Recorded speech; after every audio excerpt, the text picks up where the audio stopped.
afternoon, and welcome to today's webcast, Construction SWPPs from A to Z, everything you ever wanted to know and more. This webcast is sponsored by EPA's Office of Wastewater Management. My name is Ron Orell. I am with Tetra Tech and will moderate today's session. Thank you for joining us today. We will get started in a few moments. While we wait for others to join, I would like to cover a few housekeeping items. The materials in this webcast have been reviewed by EPA staff for technical accuracy. However, the views of the speakers and the speakers' organizations are their own and do not necessarily reflect those of the EPA. Mention of any commercial enterprise, product, or publication does not mean that EPA endorses them. We will have several question and answer sessions during the webcast. To ask a question, simply type your question in the text box located in the lower left-hand corner of your screen. Then click on the Submit Question button. You don't need to wait until the question and answer periods to submit your questions. In fact, we do encourage you to submit your questions early. We will try to answer as many questions as possible. Due to the high number of participants today, all questions may not be answered. However, our speakers' contact information is provided on your screen should you have questions following the webcast. You may also use the Ask a Question area to alert us to any technical difficulties you encounter. Please include a telephone number where you can be reached, and we will help you troubleshoot your problem. For basic troubleshooting information, please click on the Help button located on your screen. There will also be several occasions when our presenters will ask you questions. The presenter will post questions in the slide window on your screen. Please submit your answers in that same slide window, not in the Ask a Question box. At the end of the webcast, you will be asked to complete an evaluation survey. The survey will appear in a pop-up window, so please turn off your pop-up blocker at this time. Finally, the webcast will be archived indefinitely, so you can access it after today's live presentation. The archived webcast will be posted within 2 weeks on this same website. I think we're ready to kick off this session. Today's speakers are Barry Tonning, Christine Carlson, and Nikos Singelis. Barry is a senior project manager at Tetra Tech, specializing in watershed planning, stormwater management, and erosion and sediment control. Over the past 25 years, he has worked with federal, state, and local groups to develop training programs, conduct policy research, and implement water quality initiatives to address a wide variety of environmental, public health, and natural resource topics. Our second speaker is Christine Carlson, who is Compliance Officer and Inspector for the NPDES program in EPA's Region 10 office in Seattle, Washington. Since she began specializing in stormwater compliance 5 years ago, Christine has conducted nearly 100 construction site inspections. Finally, we are joined by our old friend Nikos Singelis, Senior Program Analyst with EPA's NPDES Stormwater Program. Nikos has been with the Stormwater Program for the last 6 years and works on many projects aimed at helping Phase 2 communities implement this challenging program. We have an excellent presentation today, so let's get started. I'll now turn the microphone over to Nikos Singelis. Good afternoon, Nikos. Thank you, Ron. Welcome to our webcast today.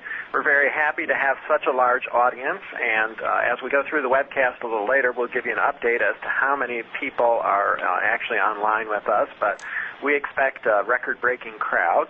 And so just a few words of introduction before we get into today's webcast. Our basic purpose today is to talk about how to put together a good SWPP, and good from a couple of perspectives, I guess. Of course, meeting permit requirements is a major thing. We've gotten many questions and comments asking for more guidance or examples about how to do this and what regulatory agencies expect and that sort of thing. So that was what prompted us to put this on the schedule today and to develop the guidance documents that we're introducing as well. And of course, our overall objective is to better protect water quality. That's kind of the driving point behind all this, behind everything that we do in the stormwater program ultimately is to protect our rivers, lakes, and streams and coastal waters. And so we hope that by providing these tools that you'll be better able to do that. Let's see, last May we had a webcast Barry and I were on it, and we talked about construction stuff then, and that was kind of our basic introduction to construction. So today we're not going to spend a lot of time on introductory materials, but we're going to really, jump right into the substance. So forgive us, we'll try to explain terms and things like that as we go along, but if you do want to go back and refresh your memory on some of that stuff, that webcast is available on our website, and you can listen to it anytime you want. So let's take a look at what we're going to cover today.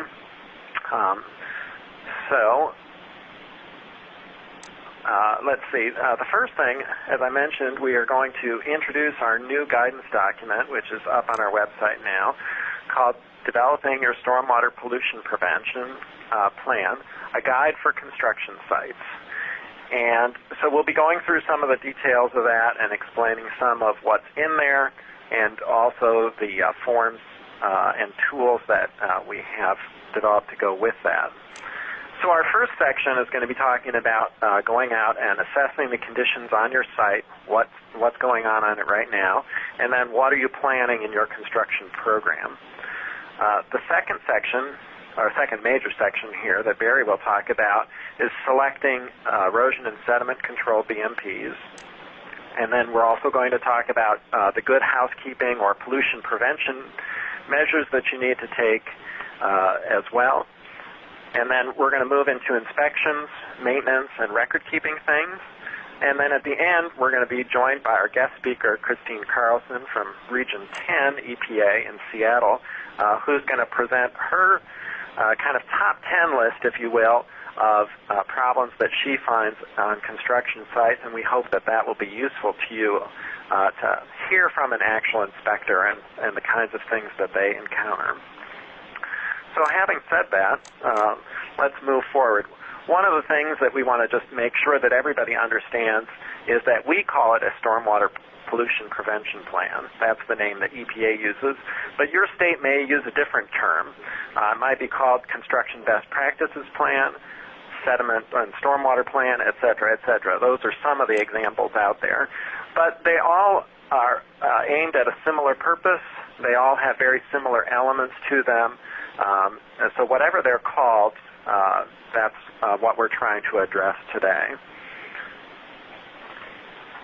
Okay, so I've talked a little bit, but why? Obviously, our major reason for developing a SWPP is to protect water quality. And this little chart in this slide shows you that from an uncontrolled or unmanaged construction site, we can get a lot of sediment runoff. And of course, sediment is the major thing that we're concerned about at construction sites. And we'll talk also about some of the other pollutant problems that might be encountered, but sediment is the major thing that we're talking about there. The other thing that we want to do, and hopefully these tools will be useful to you, is so that you can clearly demonstrate the things that you're doing to try to comply with the terms in your NPDES permit. So, what is a SWPP, and what are the things that are in it? This is a generalization, but in almost every SWPP and the construction general permit that goes with it, you're going to identify potential sources of stormwater pollution, that again being sediment, but also a number of other things that we'll talk about today. Then you're going to try to describe the practices that you're going to put in place, the best management practices, as they're often called, or BMPs, to reduce those pollutants and hopefully the volume of stormwater as well. You're going to identify the procedures and activities that you're going to undertake to comply with your permit conditions, and we're going to talk a little bit about how to organize your presentation, not only so that it's useful for you at your site, but so that it's also useful for any inspector that may come to review your site so that they can clearly see what you're doing to meet the terms of the permit.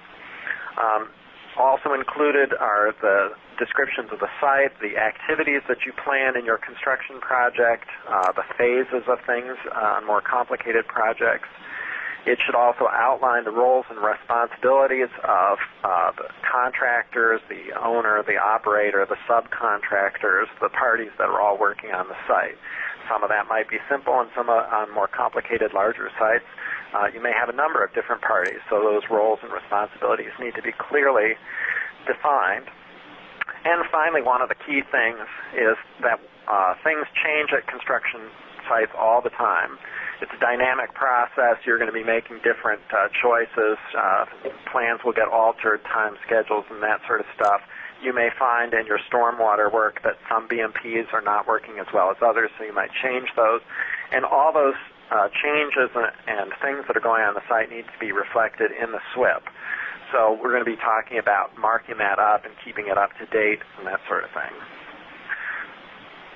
So here's a view of the guidance document that we've just issued. It's up on our website, and the website is down there. So at the end of this webcast, you can go ahead and take a look at it, and also at the appendices that go with it. Just a little word, you'll notice up in the top left the word interim, and that just means that we may have some final tweaks to this document, so it may have some minor modifications to it over the next couple weeks. Nothing major, but that is possible. And also, there is a SWP template that we'll be talking about more in detail in an inspection form. And we know that we'll never have, the absolute right form, but as people have better ideas and new ideas come to the forefront, we may be modifying those. So you'll notice that today those things say version 1.0, and in the future we may update those, and we'll change those version numbers.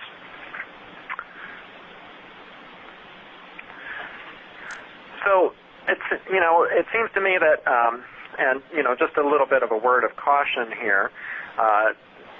This guidance document is intended to be a helpful tool for you, but it's not a cookie-cutter kind of recipe. There's no way that we could develop a document or a template that would meet every site, all the conditions that are possible out there, the things that you might encounter, the things that you're going to plan to do on the site, rainfall patterns, soil conditions, slopes, and all that sort of stuff. So there's no way that we can anticipate everything with one form. So one thing that we want to get across to you is that you should customize this template. You don't need to follow it slavishly, but we encourage you to use it, to change it around, to add sections, to move things around so that you can describe two things: what's going on at your site, and also how you're going to meet the permit conditions that apply to you. So we've provided this in Microsoft Word to make it easy to type onto and to move sections around and to add different things to. So please don't think that this is sort of a one-size-fits-all approach. Okay, the next slide here just outlines some of the chapters in the SWP guide. It goes through, this slide shows the basic sort of process from going out and assessing the site and describing what you're planning to do with the site, to selecting those erosion and sediment control BMPs, your good housekeeping BMPs, setting up your inspection and maintenance program, and then codifying all that in your SWP. And that's what Appendix A is. This is the template that we've been talking about. So again, you'll want to take that template and customize it for all the things that you've decided. And then chapters 7, 8, and 9 then move into the implementation phase, the filing for permit coverage, conducting inspections, and when you're all done, then stabilizing the site and terminating your permit coverage. Okay, the next slide talks about some of the common elements that are often in there. And, of course, you'll need to check your permit for the things that are required.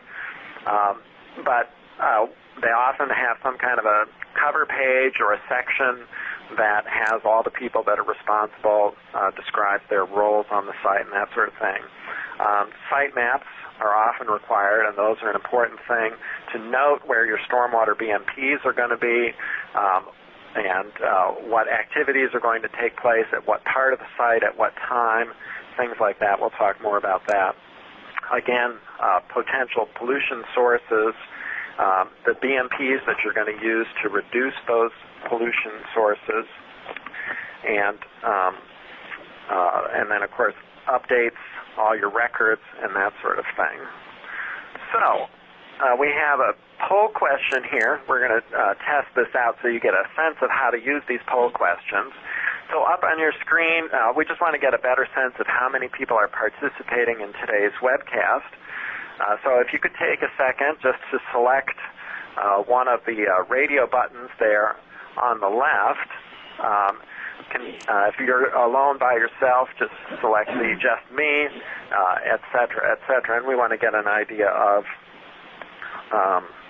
who's there and get a better accurate count. So let's see if we've got some results here. Yeah, it looks like we've got some results. Okay, very good. And we'll show you how this works so you can see. So it looks like we've got about 60% or so of the folks saying just me by themselves. But we do have a good number of groups, 28% there in a small group, and then on up from there. So that's very good. And Ron, do we know how many people are online with us now? I think there were over 1,000, it sounded like, earlier on. Last check. Tell you what, I'll come back in on that in a second. Ron will fill us in once he figures that out. Okay, and we have another poll question for you as well. Let's see here. And we'll send that out to you. I want to get a sense of who you represent. So if you're a construction site operator, let us know that. If you work for a local government, let us know that. State and federal government, consultant of some kind or other. And we'll take a look at those results as well. So while we're waiting for people to answer that question, and again, just select one of those radio buttons. Do you have an answer for us, Ron? Yes, Nikos. We have over 1,300, nearly 1,400 people right now. That's very good. And since a lot of those, that number represents folks in groups, we know that number will be higher. Let's see if anybody has responded to this one yet. Yes, we have some good responses here. As expected, lots of folks from local governments and state and federal governments as well, consultants, a small number of construction site operators. That's maybe a little bit less than what we might have expected, but anyway, good, and at least get this information out to folks. It looks like they've all sent their consultants because we've got almost 28% there, so that's really good. Yeah, well, yeah. All right, let's move on to the next piece of this, which we're going to talk just briefly about assessing your site and planning for your SWPP, all those kinds of things that you want to do up front to get everything in place and get ready. So the first thing is to take a quick snapshot of your existing site. And let's see. The first step here is just to take a quick kind of snapshot of your site. You want to visit the site, of course, and particularly the person that's going to be developing the stormwater management plan that we've been talking about. It's surprising a number of cases that we've heard about folks that haven't actually been out and taken a look around. So it seems to me that it's kind of difficult to develop a SWPP if you haven't sort of taken a look at the site. The second thing is to assess the existing natural features on the site, the drainage patterns that are there, the soils that you're going to be dealing with, slopes, trees, mature vegetation, of course any waters, streams, lakes, rivers, coastal waters, wetlands, that sort of stuff, and make note of all that. And then also to note, particularly if you're in an urban or suburban environment where storm drain systems are, any kind of stormwater conveyance systems, that sort of thing. Secondly, in this area, you're going to then want to describe what your plans are for the site. So briefly, what are you going to build? What are you going to put on this site? How will it change? You want to note how, particularly for grading and excavating activities, how drainage patterns might change with the activities that you undertake. And then, as we've discussed before, identifying the pollutants, sediment, and other kinds of pollutants that may be a problem, and the sources of those, and noting all this stuff on your site map. And then finally, of course, if you're going to be building post-construction or permanent stormwater controls for the site, you'll want to note those as well.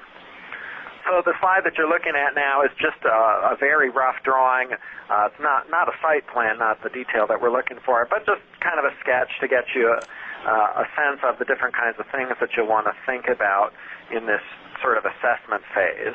And a lot of this, hopefully, is being considered before the project is actually designed on the site. This gets into another one of the 6 minimum measures for Phase 2, control the post-construction stormwater runoff. And if you can't do this type of assessment beforehand and identify natural drainage features, natural areas, trees, mature trees, and that sort of thing, and try to work your design into the site that you have as it exists out there, it's a lot more successful in post-construction runoff control and during the construction phase as well. And it is good to actually get out there to the site to do this.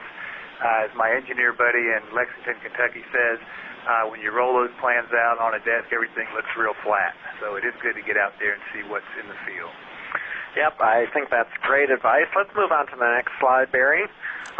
Step 2, here we're talking about the approaches that you'll use to then protect those natural features that you've identified in number 1. So you might want to consider certain parts of the site that you're going to preserve and not disturb. So putting up simple fences and things like that to keep folks off of there, having very clear boundaries of what areas are going to be cleared and which ones are not, trees that you might want to protect, that sort of thing. And, of course, if there's any nearby water, you want to be particularly careful about protecting the stream buffer or the area around that waterway, and thinking about how you can design your BMPs on your site to make sure that sediment and other pollutants are not flowing right into that water body. Secondly, you'll want to assess the water that you're going to be discharging to ultimately, whether that water is having particular problems, and we call that an impaired water. And every state has a list of impaired waters, so you can check that. And we're providing some guidance for you as to how to go about doing that and finding that. And, of course, if there is a total maximum daily load on that water, you'll want to assess whether that TMDL, as they call it, has any specific directions that apply to your site or to construction sites in general. And Nico, so this is Christine. Is there something in the guidance that describes what a TMDL is and how to find that information? Yes, Yeah, there's a section on what a TMDL is, and it directs you also to a website where we've listed all the state lists, so you can look those up. You can look up the impaired waters reasonably easily that way. And then finally, the last 2 bullets on this slide I'll just cover very quickly. But if they're endangered species or they're critical habitat on your site, you'll want to make note of that and work with the Fish and Wildlife Service or the National Marine Fisheries Service to protect those species or their habitat. And keep in mind that there's federal laws that cover this, and there's often state and even in some cases local laws that might cover that. And historic preservation is also another thing to consider. If there are historic sites that are on your site or near your site, You're going to want to make sure that your activities and your stormwater discharges don't impact those as well. So it looks like I've got my computer back now. So we'll move on to step 3 here. And so now we're going to just talk briefly about site maps. And what we're recommending for most sites is that you have at least 2 maps. Now, maybe some of the real small, simple sites aren't going to need all this, but for your average site, we think it's probably a good idea to have an existing map that describes all the things that we've just been talking about on the undeveloped site. So soils, slopes, waterways, mature trees, and other features that are there on the site, and then identify those that you want to protect. And then secondly, what are your plans for that site? What are you going to be doing? And depending, again, on the complexity of the site, you might want to have one or more maps to describe that. And you'll want to, again, show what your construction plans are, what order you're going to do things in, what areas will be protected, where your stormwater BMPs are, and what areas are stabilized. And again, keeping this up to date is an important piece of all this. So on the next slide, we've got a couple examples here just to give you an idea. On the upper left, there's a more or less undeveloped site, and it shows the contours and that sort of stuff. And it could be more detailed than this little example is. And then on the bottom, we've got the plan for what's going to happen. So these can be, quite detailed. And so now we're going to stop and see if we have any questions. So I'm going to ask Ron, do we have any questions coming in? Oh, 1 or 2. All right. And Barry, please feel free to chime in on these questions as well. Okay, Nikos, our first question comes from Scott, who reports in from Colorado. Scott wants to know, who has the right to review a site's SWP? That's a good question. And the answer is sort of numerous. First of all, the state permitting authority, most states are authorized to implement the NPDES program. So the state environmental agency in about 45 states is running the program. And, of course, they have inspectors and will come out and inspect from time to time. EPA can also inspect both in an authorized state and where EPA is the permitting authority. EPA is the permitting authority currently in 5 states and in Indian country lands and a few other places. And then also if the construction site is located within the jurisdiction of a city or municipality that is covered by the stormwater rules, they may also be inspecting as well. And many, many communities do have their own sediment erosion control programs. So it's possible that as many as 3 different entities, although frankly most of the time your most likely inspector is going to be that local government person. What if a neighbor or another group wanted to request a copy of a SWP at a construction site to look at it? Would they have a legal right to look at the SWP itself? It depends a little bit on the states, but in my experience, most states have made those available to the public upon request. In EPA's case, in our permit, we ask that the person requests that SWP from EPA, and then we will work with the construction site operator to get it. And most states have some kind of provision for that as well. Great, thanks, Nikos. Our next question comes from Martina in Oregon, who wants to know what distinguishes the SWP required by NPDES from the erosion and sediment control plan that is typically required for a grading permit from a local municipality. Another good question. And those things are pretty similar. The sediment and erosion control, as we sort of alluded to before, sediment erosion control has been around for a long time, and many communities have their own established programs for that.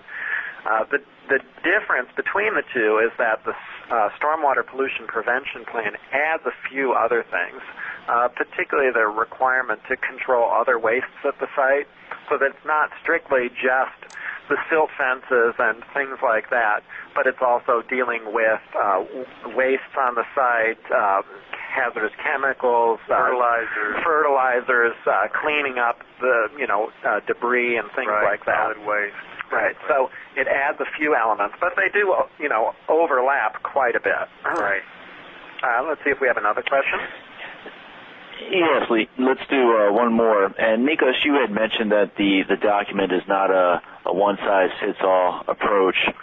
Along those lines, Tanya from Louisiana wants to know, well, she writes that we in Louisiana are a delegated state, and we have an LPDES permit. Do you know how closely we will be able to use this guide? Another very good question. Well, in all cases, you should follow the permit. The permit is the place where the requirements are, and our guide is simply meant to be helpful. So if the permit tells you to do something, that's what you should do. And you can use our guide to help prepare for that, but our guide is really kind of a helpful tool that you would use right alongside with the permit. But you should be guided by what the permit says. Okay, thanks, Nikos. That ends our first question and answer period, and I do encourage everyone to keep submitting your questions. We'll get to as many as we can. But at this point, let us continue on with the presentation, and I'll turn it over to Barry Tawning. All right. We are now going to get into, let's get the button pushed here, selecting appropriate erosion and sediment control BMPs at the construction site. Hopefully you're seeing that bolded on your outline in the topics for today's webcast. And we're going to cover some basic principles for controlling erosion and sediment and other waste at construction sites. We've got these grouped into two main headings: erosion controls, which are your primary protection measures. And I do want to encourage you to consider these carefully and to promote these actively to the workers on your site, because this is really where you're going to get the biggest bang for your buck. These controls cost the least and work the best. The second group, sediment controls, this is your second line of defense, and we'll talk about each one of these in a little bit of detail. But again, trying to control erosion, trying to control sediment at the source is going to be your best bet in terms of keeping the water downstream clean. Principle number one, minimize the disturbed area and protect natural features in soil. One of the things that we really stress in our workshop is to get to final grade seed and mulch as quickly as possible. And some of the elements of that are going to be to limit the disturbed areas only to those that you need for working on your project. There will be a lot of areas of your site that won't see any active construction for maybe days or weeks or even months. And it really makes little sense to clear those areas initially if you're not going to be doing something there in the near future.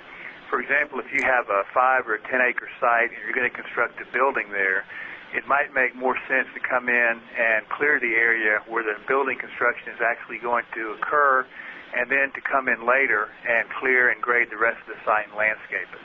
Of course, there are a lot of clients out there now that really like the natural look, so this goes back to one of the earlier points that Nikos made about identifying natural features of the site. You can save quite a bit of money by preserving the natural drainage system, mature trees. Sometimes some of these sites have some nice grasslands and so forth, wildflower areas, and preserving these areas and working them into your final design is a great idea for the final development, and also makes it a lot easier to control erosion and sediment during the construction phase. Natural vegetation is your best and cheapest erosion control BMPs. Next, we have a couple of examples here. You see some photographs here where we preserve some trees in a residential development on the top left, where we've saved our topsoil there on the bottom left, and we've got our silt fence around it. And once again, I'd like to point out that the posts are on the right side of the silt fence on the downhill side, and always good to see. In the middle, you see a highway construction project.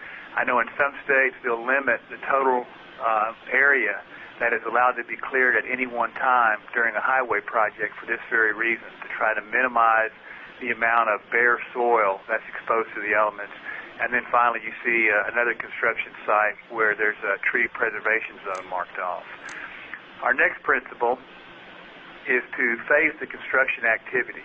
And the idea here is to not to do everything at once, not to clear an entire 60 or 70 acre site unless you're prepared to get in there and get it to final grade and seed and mulch and deal with your erosion and sediment control problems right away. Phasing your project will help you to limit the area of disturbance and also to limit the amount of time any one area is disturbed. And we've got a few photographs here on the next slide to give you some examples of that. For the ESC principle number 2, you can see that we've got some active construction here in a fairly large residential development. We also have another site cleared adjacent and another one below that. And here again, unless you're prepared to go in and do your landscaping and put some temporary or final seed and mulch on there or otherwise get that bare soil covered or dealt with in some way, it doesn't make a whole lot of sense. You really multiply your problems by having large areas of exposed soil that are exposed to the elements for a long time. Principle number 3, control stormwater flowing onto and through your site. The principle here is focused on diverting clear water uphill from your site, either around your site through the use of a swale or a berm, or through your site through a stable ditch. If you have a considerable amount of runoff above your site and you allow that runoff to go through your site and come into contact with your bare soil area, or if you have unlined ditches that don't have seeding, don't have blankets or mats or not stabilized with rock, if you allow that upland clear stormwater to run through your site, of course it's going to pick up a lot of sediment as it comes through, and then you're going to be responsible for dealing with that. So if you can divert upstream stormwater, up-gradient stormwater, or you can move it through your site through a stable ditch, and by stable I mean a ditch that is vegetated or has a blanket or a mat or rock or is paved, if you can deal with that upland stormwater and get it around your site or through your site, you don't have to worry about that in terms of managing your site.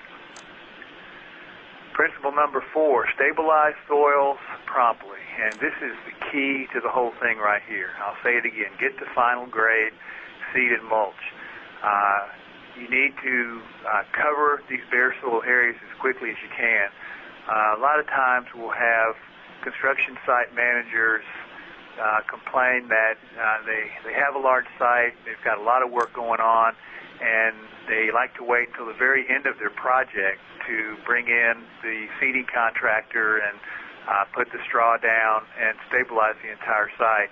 But in most cases, if you look at the site and what's going to happen on the site, you can usually develop a plan for covering most of the bare soil area with seed, mulch. If you have some large parking lot areas, it might be possible to bring that first layer of rock in and put it in some of those areas. If you want to cover up a large parking lot area temporarily until you do your final paving. But in a lot of cases, it is possible to cover most of the bare soil on a site, even up to 80 or 90%, and only leave your haul roads and your material storage areas uncovered as bare soil.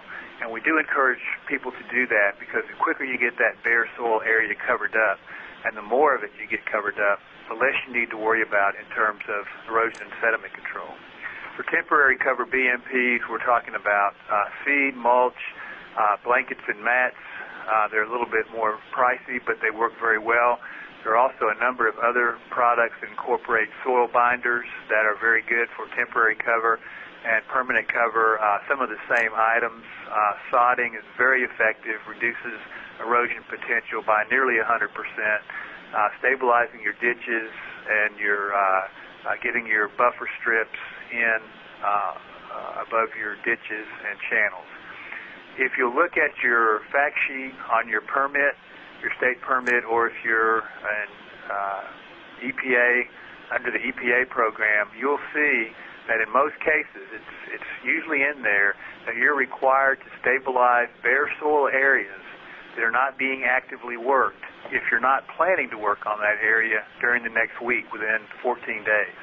For example, if you have an area of bare soil that you've cleared and you've not done any work in that area for 2 weeks, and you're not planning on doing any work in that area the following week, in many state permits and under the EPA rules, you are required to have some temporary or final cover in that area at the end of that 21 days, unless the ground is frozen or covered with snow.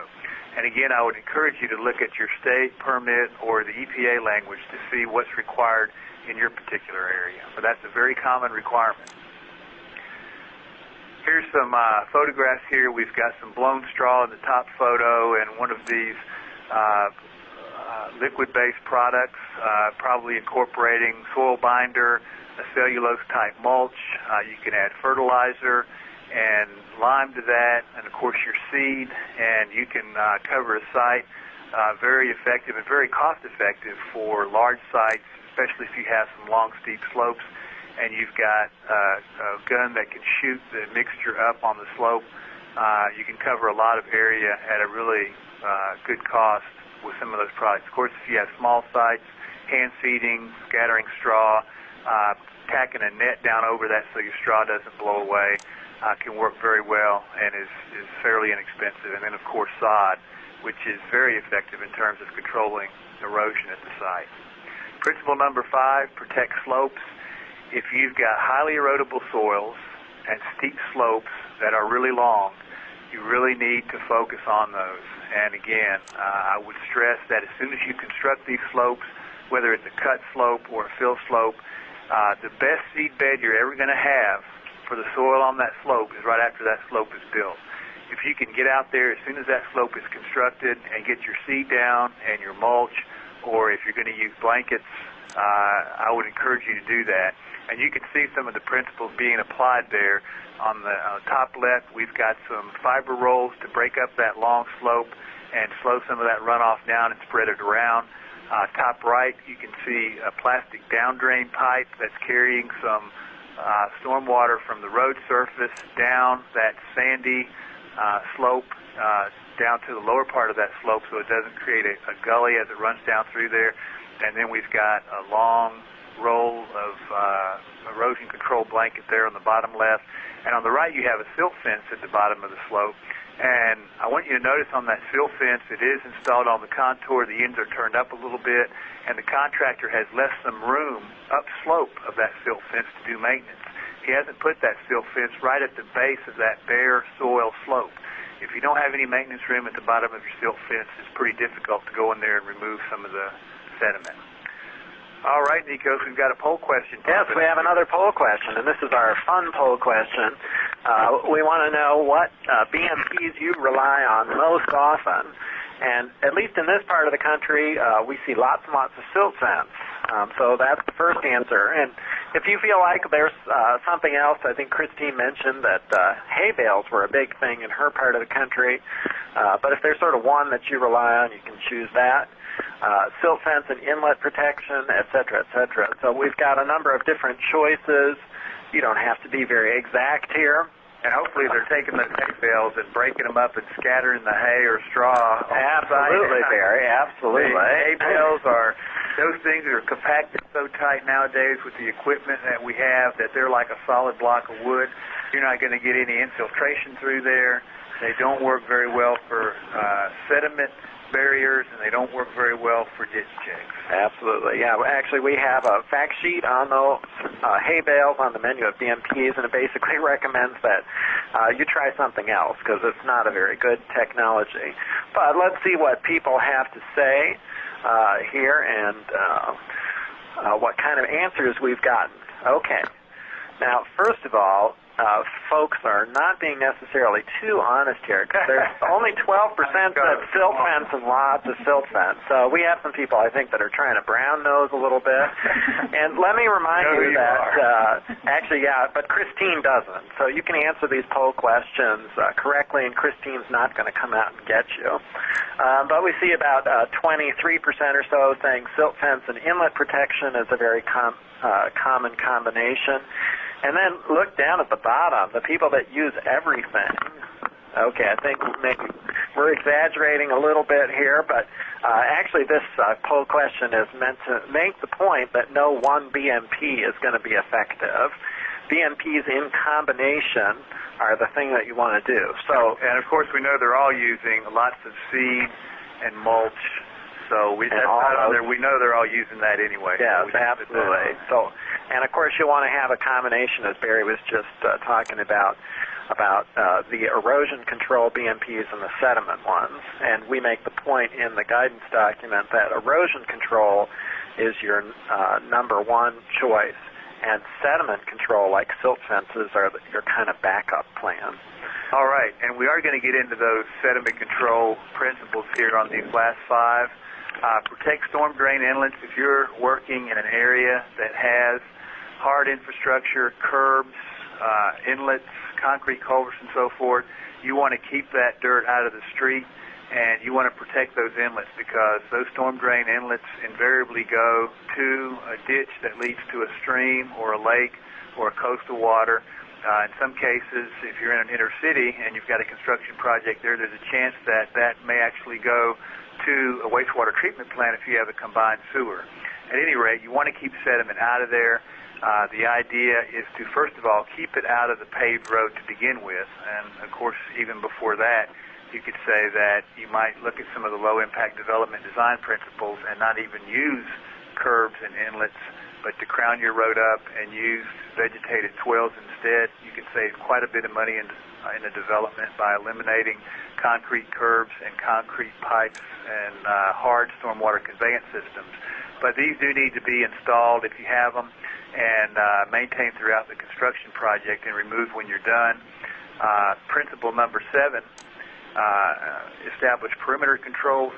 And let me mention, before we get off of number 6, that sometimes it's not possible to put a ponding dam device, whether it's a stone-filled bag or some other type of dike or berm in front of an inlet because you have a paved road that's being used for traffic, and there may be a safety issue with having these structural elements in the street or ponding up water in the street and having mud deposited there. They do make some fabric bags that will hang down into the inlet a little bit, especially drop inlets. So there are products out there on the market. I would encourage you to talk to some of the reps about things they might have that are a little bit more low profile and more conducive to safety for paved roads. Principle number 7, control the perimeter of your project. In most cases, this is done with silt fencing. There are some fiber rolls that work very good if you have rolling or fairly flat sites. These can be installed around your bare soil area. One of the benefits is that you can operate equipment over that. It's not the best thing in the world, but it's possible as long as you come in afterwards and make sure that thing is staked back down and is stable and in firm contact with the ground before it rains. So yeah, that is kind of a scary picture, isn't it, Barry? And we certainly want to back over the silt fence. Well, that's not going to recover. Yeah, it's done all the time, but not recommended. If you do have people coming in and out of your site and disturbing your perimeter controls, make sure they know that they need to go back in there and reinstall those. And here's some more pictures here, too. A pretty good silt fence application, top left, doesn't go all the way around, but that's kind of on the side slope, and you don't have any runoff going laterally, so that's okay. We've got a long span between those posts there on that bottom left picture, and it looks like maybe a little daylight under that silt fence. And as they say in South Carolina, if you look at that silt fence and the bottom's up in the air, there's a hole under there. If it's flapping, it ain't trapping. So you want to make sure you've got that thing trenched in. And then over on the right-hand side, we've got a double silt fence at the bottom of a pretty steep slope. We've got some seed and mulch on there. You can see the grass sprouting, and we've got a ditch down there at the bottom we're trying to protect. Principle number 8, retain sediment on site. What we're talking about here is to try to install your sediment control ponds and your traps as you start your project. Don't wait until the end to go in and put in your sediment pond or your traps. You can see some photographs here of some of these practices. On the left, we have a sediment basin with a concrete outlet structure. One of the biggest problems we see with these sediment ponds is that there are no controls to dam up water or create a ponding area in the basin in front of the outlet structure during the construction phase. A lot of times if you have a V-notch outlet or if you have a pipe during the construction phase, before your site is vegetated and before your sediment pond has grass growing on the sidewalls and in the bottom, if you don't put some kind of a ponding berm or dam, maybe a foot or 2 or 3 feet high in front of your outlet opening, you're going to have muddy water run right out the outlet and right on out of your pond. On the picture on the left, this is taken in the Atlanta area, and you can see in front of the outlet slot there in that concrete rectangular riser, you have what they call a Georgia half round, they told me, a half a piece of corrugated pipe with 1-inch holes cut into it, and holding that against the concrete outlet is a couple loads of some large rock. So that's a really good ponding device to make sure that water does pond up and settle out a lot of sediment before it goes into that outlet structure. Top right, you see we're doing some dewatering. We've got our sediment bag we're pumping into on a flat vegetated area. A good idea, make sure that you're not pumping that water down into a inlet on a curb or a drop inlet. If you're doing that, you need extra NPDES coverage there. You're discharging directly. And on the bottom, we've got a small sediment trap. It would be nice in this picture if they had gotten the final grade and put some seed and mulch on there, but they've got a rock berm down there, a sediment trap or check down there that's working very well. And you can see they've got a notch in there. They're controlling their outlet on that and it's doing a pretty good job. Principle 9, I'm going to have to move along here. We're dealing here with one of the biggest complaints for planning departments or local public works departments regarding construction sites, mud on the roads. You can see on the left we have the metal shaker bars for the trucks when they come out. It shakes the mud off and the stone off the tires and cleans that off before they go out on the paved road. And on the right, pretty well designed and fairly wide construction exit. The bottom line here is, are you keeping mud off the road? That's what the inspector's going to look for when he comes out, or she comes out. And lastly, principle number 10, inspect and maintain your controls. If you have some sort of ponding device, like a silt fence or a berm, make sure you leave some room for equipment to come in there and scoop that sediment out, and make sure you have a place to dispose of that. Establish your schedule and follow it for your inspections. Take a look at things before and after it rains, and make sure you're maintaining your BMPs as needed. All right. We got some pictures here. Yeah, we've got a picture of a silt fence and a piece of erosion control blanket. The point here, again, don't just put these things out there and never visit them again. In some cases, you're going to be out there weekly, and after a rain, we'll talk about that a little bit more in just a minute. Okay, Barry, thank you very much. We are now in our second question and answer period, and we'll make this one a brief one so that we can stay on schedule. Our first question comes from Michael, who noted, Barry, your suggestion that we clear as little land as possible until we're absolutely ready to begin construction. Michael notes that most developers seem to not favor that approach, and given that, what is the best way to control sediment discharge during mass grading activities? A lot of times that's the way it's done. You've got the contractor out there, their equipment's unloaded, that's the way it's done. If that's the way you need to do it, if that's the way that you're going to be able to afford it, there's no problem with go ahead and clearing out the site as needed. But once it's cleared, get out there, get your seed bed prepared, get your seed on there, and get your mulch on there, and establish some grass.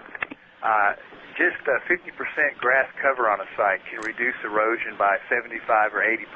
So it is important, if you are going to do some mass grading, get out there right behind the grading and get some seed out there and mulch and stabilize the site. Hey, this is Christine in Seattle. If I could chime in, another way of phasing projects is, even if you're going to do all your grading at once, is to make sure you do it during the dry season.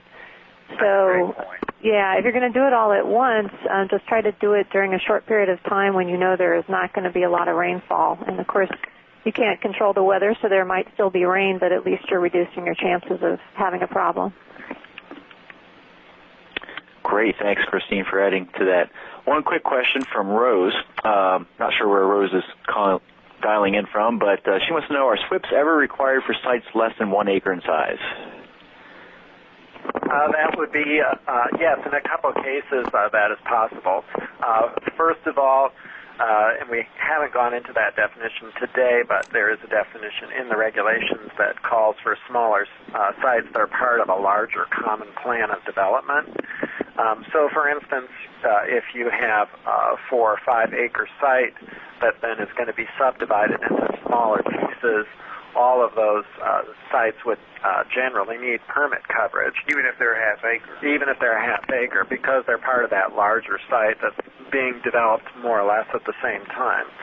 And then the other case would be if a state decides to regulate smaller sites, smaller than 1 acre, and states have that discretion.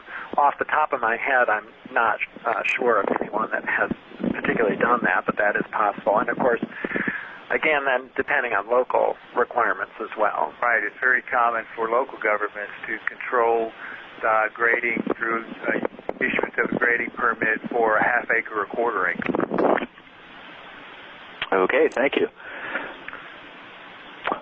Nico says we'll do one more question. This one comes from Kevin, who I believe is in Nevada. Kevin wants to know, does the guidance document provide any focus on effective BMPs in the arid Southwest? That's a good question, too, and they're quite different techniques. We have tried to address that to some extent, but, again, it's sort of impossible to address everything. And a lot of the same sort of principles that we talk about in our document for SWPPPs would apply. But you would also want to, in terms of picking specific BMPs, that's a little bit beyond the topic of our guidance document. We don't get into engineering drawings and technical specifications and that sort of thing. So you would want to look at a state manual that was developed specifically for drier areas in order to choose BMPs to deal with those kinds of problems. In the resource list at the back of the document, we did give 1 or 2 examples of design manuals that do address dry areas. So you might want to check that out if your state doesn't have one, but a lot of states do. Okay, thanks, Nikos. With that, let us continue with the second half of today's webcast. Is that you, Nikos? Yeah. Okay, go for it. That's me. So we're going to breeze through some of this, but I mentioned earlier in the discussion that in addition to sediment and erosion control, we're also looking at pollution prevention, or good housekeeping, it's often called. So this next little section is going to give a quick overview of that. In the guide that we have, there's 6 broad topics that we're going to cover. And just because we're a little short on time, I'm going to just go right to the first one. So the first one, again, that this kind of distinguishes that difference between what's purely sediment erosion control and what are we looking in sort of a broader stormwater pollution prevention plan. And so here you want to deal with waste management. And there's a couple of things that always come up. First, some kind of provision for, sanitary waste with porta potties or other appropriate facilities, and you want to locate those in places where they will be used, keep them clean, and all that sort of stuff, so that you don't have those kinds of problems. Also, if it's very windy, sometimes these things will get blown over, and so if you're in a very windy area, you might want to consider some method of staking those things down, because they do have chemicals in them as well, and you don't want those spilling out. And then, of course, dumpsters, if you can, keep a cover on the dumpster. That's the best way to keep pollutants from coming out of that dumpster during the rain. Make sure that your site is cleaned up at the end of the day, that there isn't trash and debris on the site. So that's one of those things to attend to. Number 2 is proper handling of building materials and staging areas. Again, when possible, particularly things that might cause some kind of a stormwater pollution problem, you want to keep those covered, or indoors, small portable sheds or plastic tarps can be used to cover these things. For things like paints and fertilizers, small amounts of oil and gas that you might need. As the picture shows here, you might want to have some sort of secondary containment for that as well, for spills. So sort of paying attention to those kinds of good housekeeping issues as well. The third principle is dealing with concrete washout, and this has been a growing topic of interest I've noticed at many of the trade shows out there. And concrete washout has very high content of chromium we found from a couple of studies, and it's also very basic. So that water can be highly toxic to aquatic life should it get into a stream. So you want to control that. Maybe one of the better ways of dealing with that is to deal with some of these companies now that are emerging now that provide these hardened containers, as you see in the upper center there. They'll come out and provide service for it and all that kind of stuff. They're movable and a very good way of containing it. Alternatively, you can build your own. And by the way, in the national menu of BMPs that's also on our website, there's a fact sheet on how to go about doing that.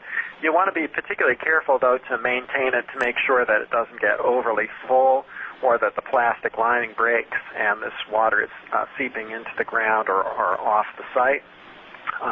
So you want to keep particular attention to maintenance on that. And, of course, if you're doing a lot of pouring and you've got another section all formed up and you've got the form all sealed in around the bottom and stuff, a great place to do your washout is in the site of the next pour. And you're going to wash your concrete truck out there, and then you're going to come in right behind that an hour or so later and pour your next concrete section.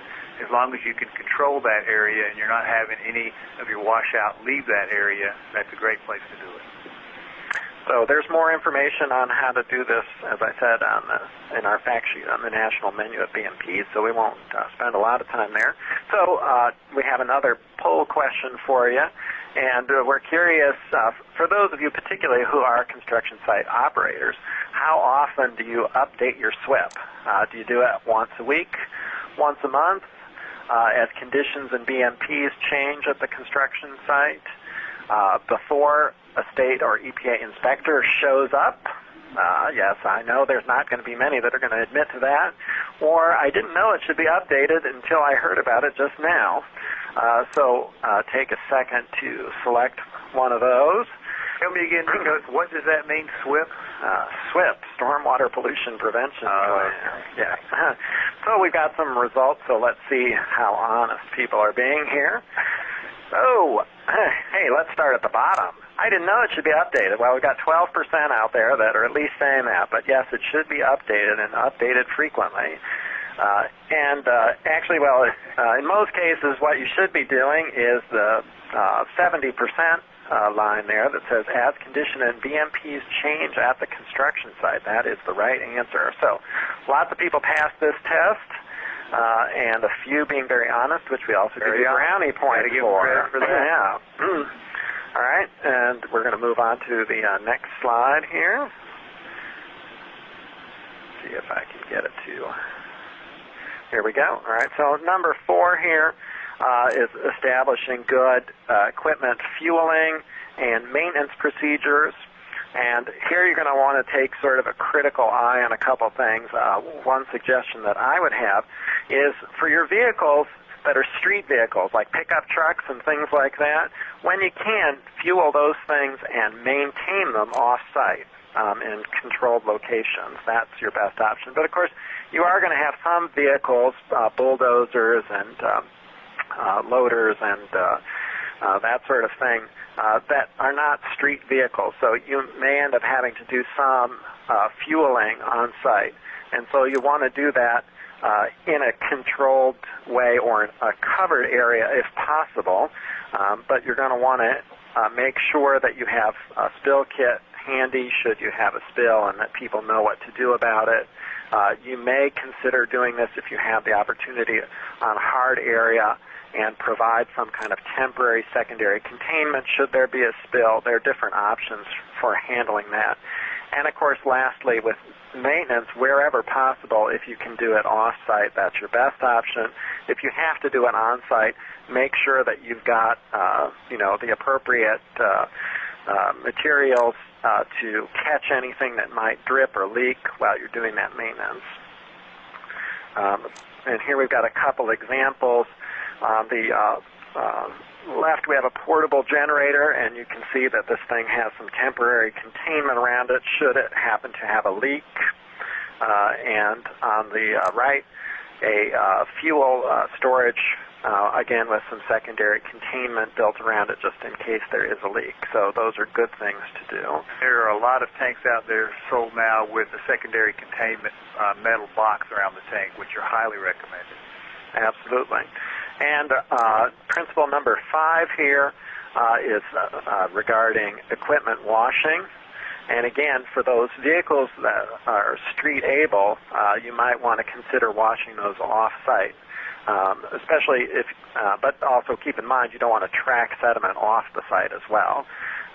But you want to wash in a designated area that's controlled. You don't want that wash water to escape to a storm drain system or to a nearby stream. You'll want to infiltrate it. You'll want to eliminate, if at all possible, the use of detergents. Oftentimes, a good, strong hosing off can work to get dirt off quite well. So those are the kinds of things that we talk about in this part of the guide to consider when you put it together. Another thing that often confuses people is this allowable non-stormwater discharges. That's the unfortunate term that our permit uses, and I believe many states use the same sorts of things.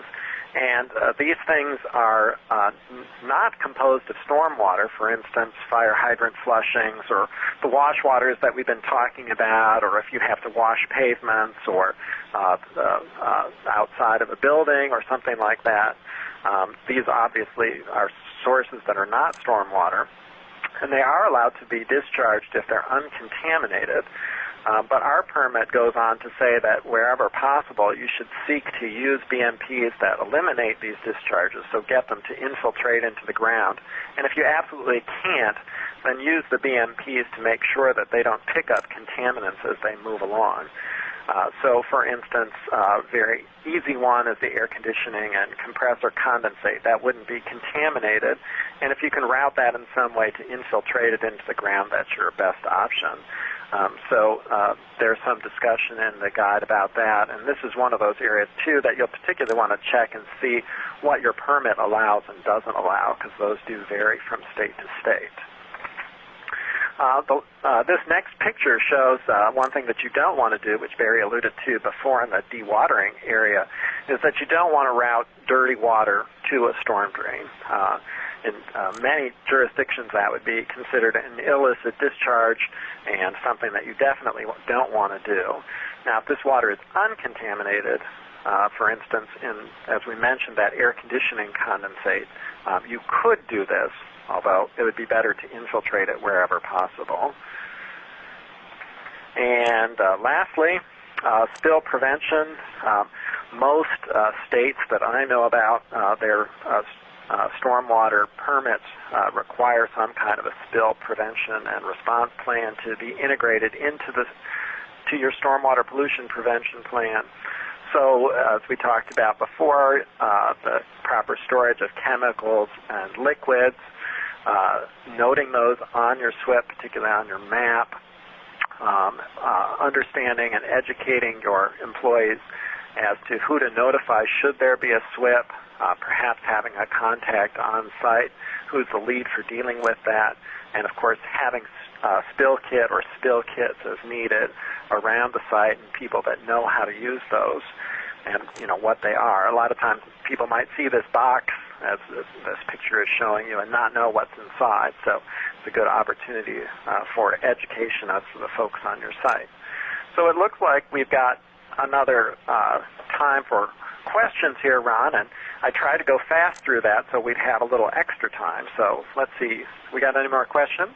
Oh, we have about 72. 72 questions. Well, that's always good. Sure. Let's start with question number 1. This comes from John in Virginia, who wants to know the speaker's thoughts about the best ways to train employees, subcontractors, etc., on their responsibilities under the SWP. Very good question. And the guide goes into some ideas on that. And I think you want to kind of think about it in sort of 2 tiers. Again, depending on the size and complexity of this site, you may have 1 or 2 people that are really sort of responsible for stormwater stuff. And those folks need to be trained in a little bit more detail. Those are the folks that are going to be doing your inspections, who are installing BMPs, who are maintaining BMPs, that sort of stuff. And we have some recommendations in the guide for places to get training. Particularly, there's a national certification program called the Certified Professional in Erosion and Sediment Control that is affiliated with the International Erosion Control Association, and there's information in the guide about how to go about getting that kind of certification. Many states also have training programs, so you can check and see if your state does have one and take advantage of that. And then there's a second level for the folks that are really not directly responsible for stormwater issues at the site, like subcontractors and, just your general workers. They need to know just a little bit about what's going on. A lot of folks don't know what a silt fence is, which is why people drive over them all the time. And so a few, 15, 20-minute kind of orientation to the stormwater plan and showing them a few things on the site is always a great idea so that they don't inadvertently, mess up your BMPs and, cause some kind of a problem. So a little bit of education for those works very well. Yeah, and I would say, too, that, of course, the plan is important, the inspection reports, all that is very important. But if you can build an awareness in your employees of what you're trying to do, which is basically to prevent muddy runoff from leaving the site, and show them a few principles they can use and empower them to look over the site where they are and to make recommendations if they see a potential problem, that is one of the most valuable things you can do. And there really are very few principles to control contaminated runoff. Soak it in, slow it down, spread it around, settle it out, or stop it outright by covering your bare soil area with temporary seed and mulch or final seed. Looks like Barry's kind of a poet, too, as well. So I think we got to write that down for the next one. This way. All right. That's always something. Go ahead, Ron. I have a question about developing the SWP. What qualifications would I need to be able to develop one and be in charge of overseeing the SWP? Okay, that's a good question, too, and that varies state by state. To start with, everybody should be quote-unquote qualified. Now, what that means, again, varies place by place. In general, though, that means that somebody is familiar with sediment and erosion control principles and has had some training. Again, that certification program that I just mentioned, Certified Professional in Sediment and Erosion Control, would be a good option generally. An engineering background, particularly dealing with these subjects, would be another background that would be very helpful.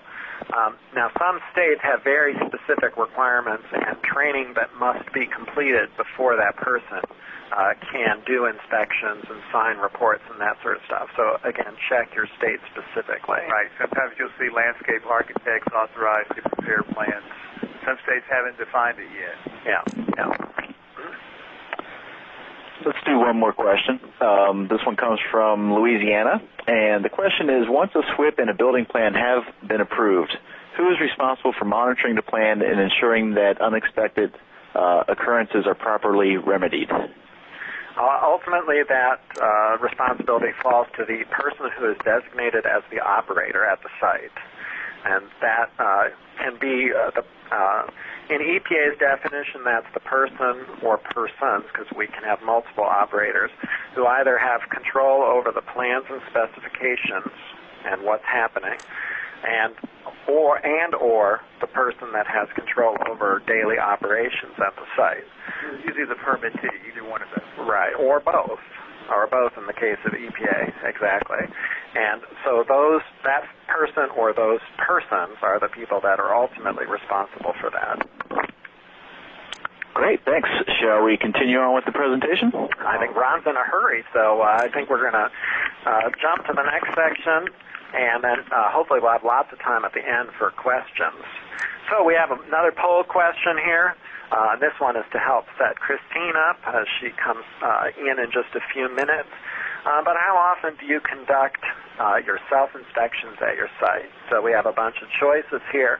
Every day, once a week, once every other week, before or after every rain event, at least once every 7 days, et cetera, you can read that, or never.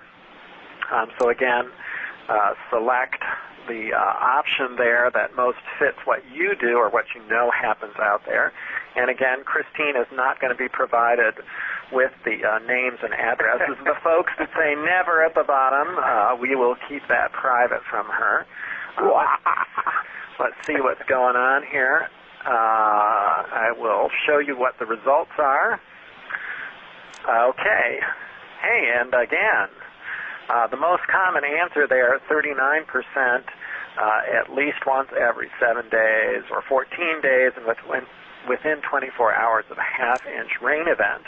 That's actually the most common requirement that's in PDS permits. They do vary from state to state. So that some of these other answers could potentially be right. And it looks like we've got about 10% who are being honest down there and who say never. So hopefully the information that you get from this webcast will help you to improve that. So thinking about that, let's go on to the next slide here.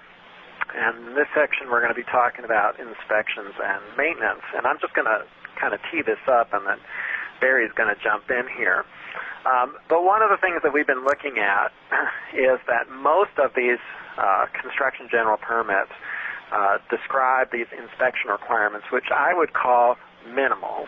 They're kind of the bare minimum that you should do. For instance, the EPA construction general permit is once every 2 weeks and after a half-inch rain event, similar to that one poll question answer that we just looked at a minute ago. But in many sites, that's probably not going to be enough, to be honest.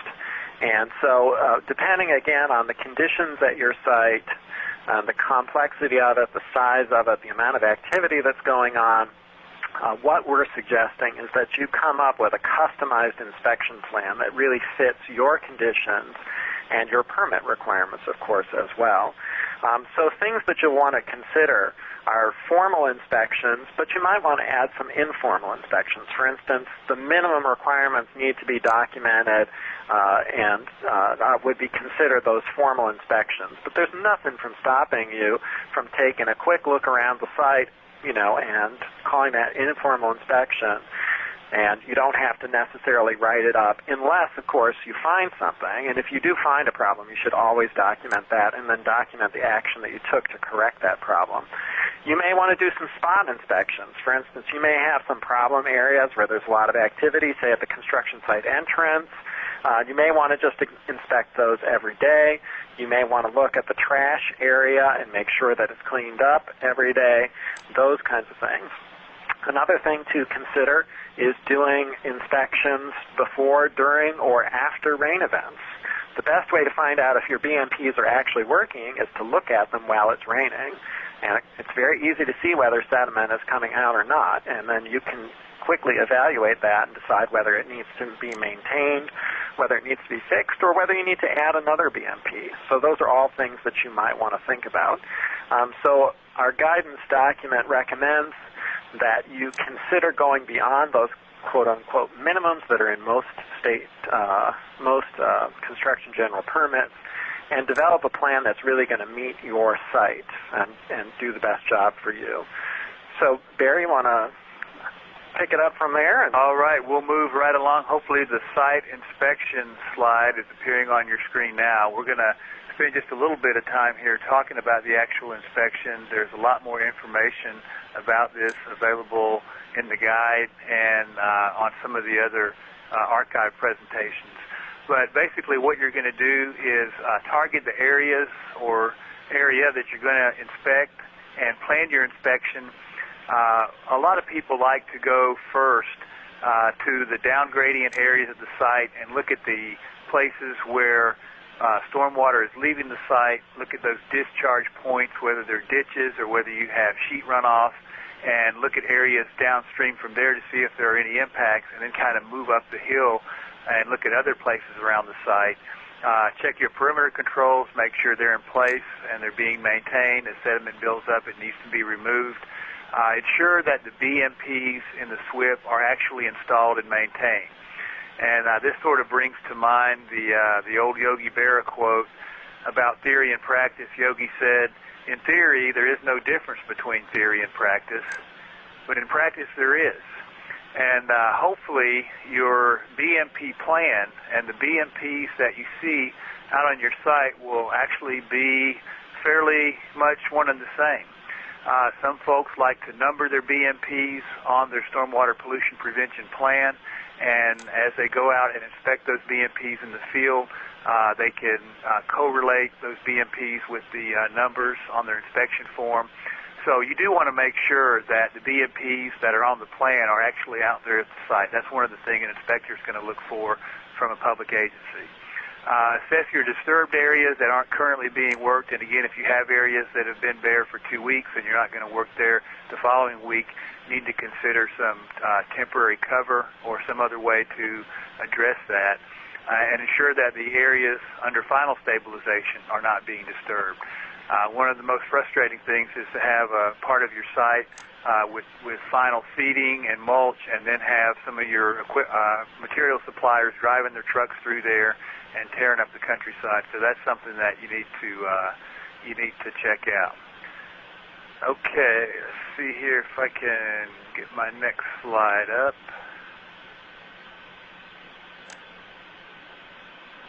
I'm going to have to push this one to you manually, I think. Inspection basics. Follow your schedule.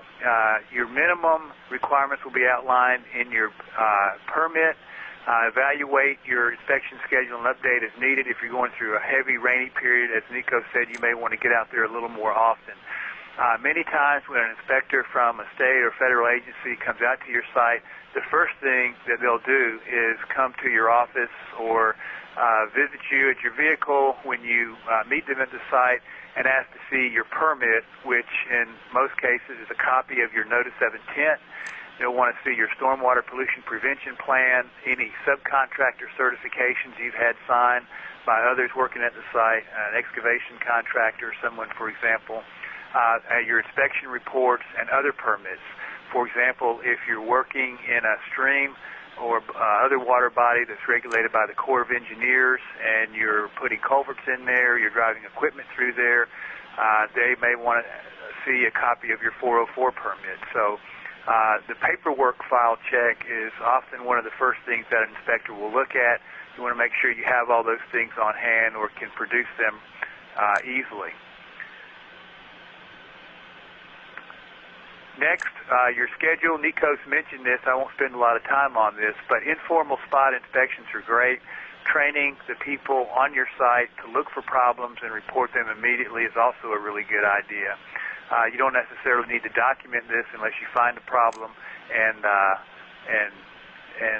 need to deal with it in some way. So again, training your staff and contractors and developing an awareness among them as to what needs to be done is a really good idea. Inspection focus areas. I like to group things into these categories. It just makes it a lot easier to think about them and deal with them. Drainage system controls, we're talking about ditches and channels, sediment traps and basins, anywhere you have concentrated flows of water or you have water ponding up. It's a good idea to kind of inspect those as one system. You can walk uphill, walk up the ditch, check the ditch checks. If you have a pond or a basin, you can look at that, look at your outlet, make sure the discharge point isn't being eroded and so forth. Your bare soil areas, including your slopes, stabilized areas, make sure they're still stabilized, no rilling or rutting on those stabilized areas. Your entrances are fairly easy to inspect. If you've got dirt and mud out in the street, you need to improve your construction exit and your housekeeping measures. Look for contaminated runoff from material storage areas, fueling areas, and places like that. Your inspection reports are very important. Again, this is one item that an inspector will probably ask for early on in the inspection. There is a requirement in your permit that for a written inspection that's signed by a qualified person. It may specify what that qualification includes. There is a copy of a template for an inspection report in the SWP guide that Nikos mentioned, and the website is on that slide in Appendix B, that can be tailored for your particular circumstances. It's in the form of a Microsoft Word file, and it can be downloaded and adapted for your conditions. Your report will usually include the date, the name and signature of the inspector, weather information, descriptions or evidence of previous or ongoing discharges of sediment or other pollutants from the site. And again, I would encourage you to consult your state permit to make sure that you're including the things that are required under the permit on your written inspection form. Continued along with the inspection report elements, the location of BMPs that need to be maintained or that have failed to operate as designed or proved inadequate. A lot of times we'll see undersized sediment traps or basins or ditch liners that aren't appropriate. For example, you'll have long ditches carrying a lot of water, and there'll be just a conventional seed application rate used on that. A lot of times we'll recommend double or triple seeding for ditches and use of a blanket or a turf reinforcement mat. Locations where other BMPs are needed but weren't there when the site was inspected. Corrective actions that are required, including any necessary changes to the SWP. And if you do have significant changes out in the field and the SWP needs to be amended, which is very common, no one can really foresee everything that's going to happen at a site over weeks or months. There's no problem with going in there and making the field corrections and updating the SWP within a week or as your permit requires. And then reference any corrective actions that have been taken and document what you've done to follow up on that.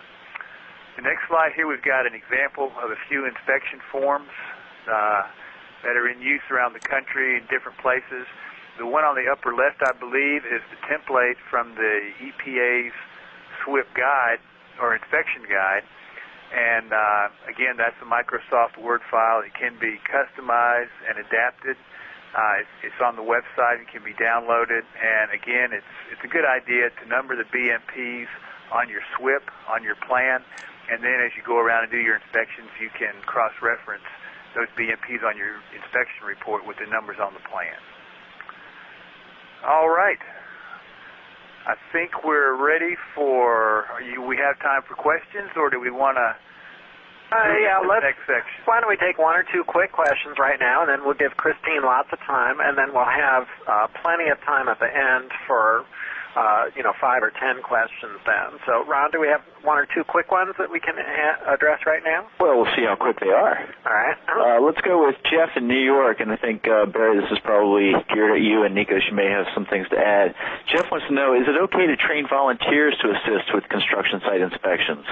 There are several places that are training citizen volunteers to look at active construction sites from a public access point. It may be a sidewalk, it may be a public road, it may be public lands, a park or so forth. And I've heard a lot about these programs. There's actually one in Kentucky that I've provided some assistance to. And these programs do seem to provide a way to educate people about erosion and sediment controls at construction sites. It's certainly an awareness-building tool, and we have encouraged people who adopt this approach to make sure that the developers and folks in their area know that a program like this is being developed, and to work with the local government to develop the program so that it's something that's beneficial. You know, the goal is to try to keep muddy runoff out of the water bodies, not necessarily to play gotcha. So we do encourage, if programs like this are developed, that the local folks who are interested in volunteering work with the private sector and the public sector groups in developing and implementing the program. Thanks, Barry. We talked about the weekly inspection reports or regular inspection reports. Who has to sign those? The inspector is required to sign those reports. Some states have instituted requirements for the person that conducts the inspection and signs that report. Some states haven't. Some states will simply say a qualified person shall inspect the site weekly and within 24 hours after each rain of a half inch or more. and they really haven't defined what a qualified person is, but the inspector is the person that signs that report.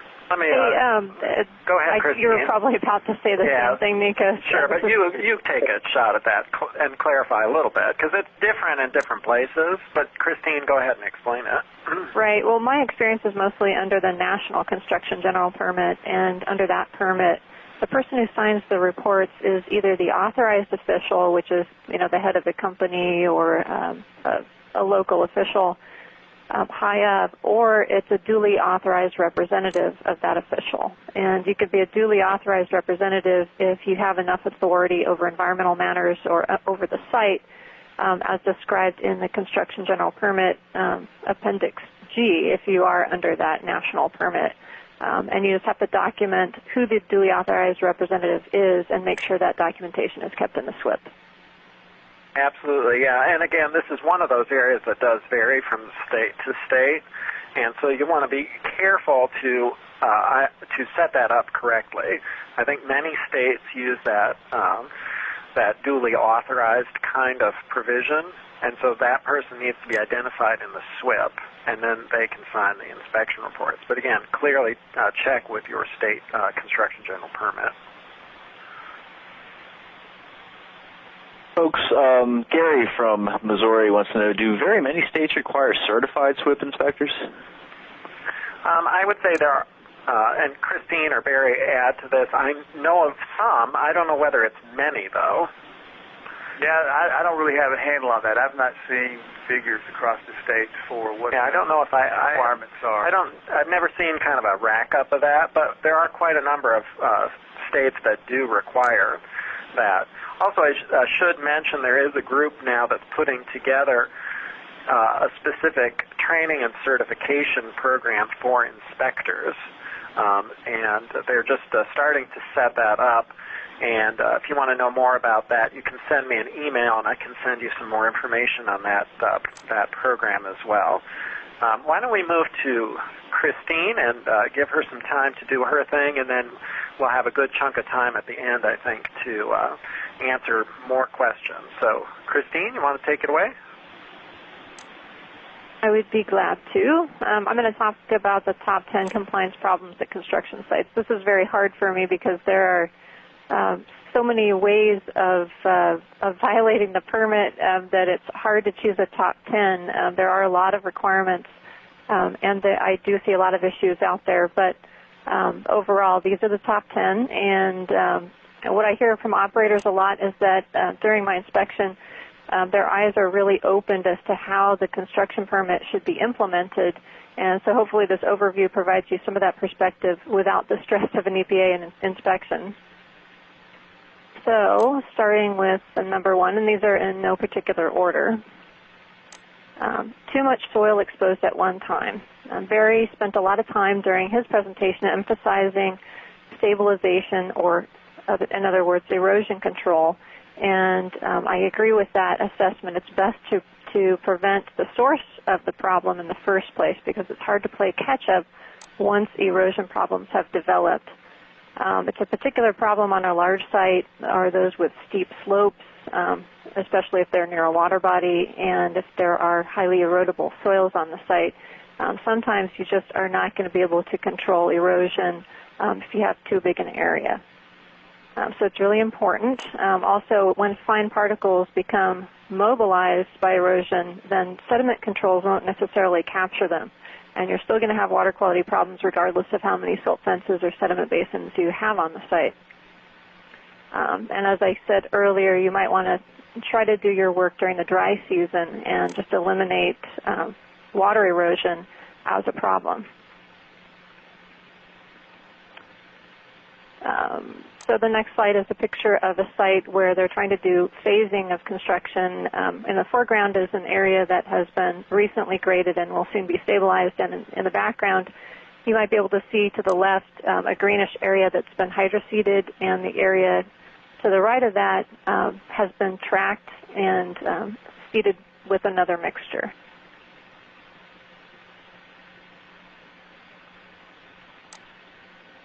So the next problem that I see on sites a lot is either missing sediment controls or misunderstood controls, and you'll see what I mean in the next few slides. In this slide, you can see that obviously there aren't any sediment controls working on this site, and so sediment is able to move off-site and into the roadway, where it becomes a constant source of erosion and turbidity. You can use silt fence, sandbags, fibril rolls, berms, or whatever means you want to do sediment control, just as long as it's effective on your site. And this photo, this next slide shows a site where sediment controls are used but without erosion control. So this goes back to the point that Barry was making of how important it is to control erosion in the first place. Because what you have here is you've lost your topsoil, and as he was saying, it's important to hydroseed or vegetate or stabilize the slope in some way immediately after you've got your grade, your final grade, because that's when you have your topsoil in place and you haven't started these rills forming yet. The other problem here is that you're creating large maintenance costs. You're going to have to go in and dig out all this sediment from the silt fence, and that costs a lot more than if you just let it, if you were stabilizing it in the first place and it eroded very slowly with small amounts of sediment accumulating. And the other issue to watch out for here is that in general, unless you have extremely sandy soils, if you see sediment accumulating in a sediment trap, you're probably having water quality problems downstream. These sediment traps are only meant to capture heavy particles. They're not going to prevent turbidity problems. So, moving to the next slide here, you can actually imagine if these inlets were protected with sediment controls, most of this turbidity would not be prevented from entering the waterway downstream. But lack of inlet controls is a protective measure that's absent on a lot of sites, and it is important, although you should keep in mind that this is your last line of defense.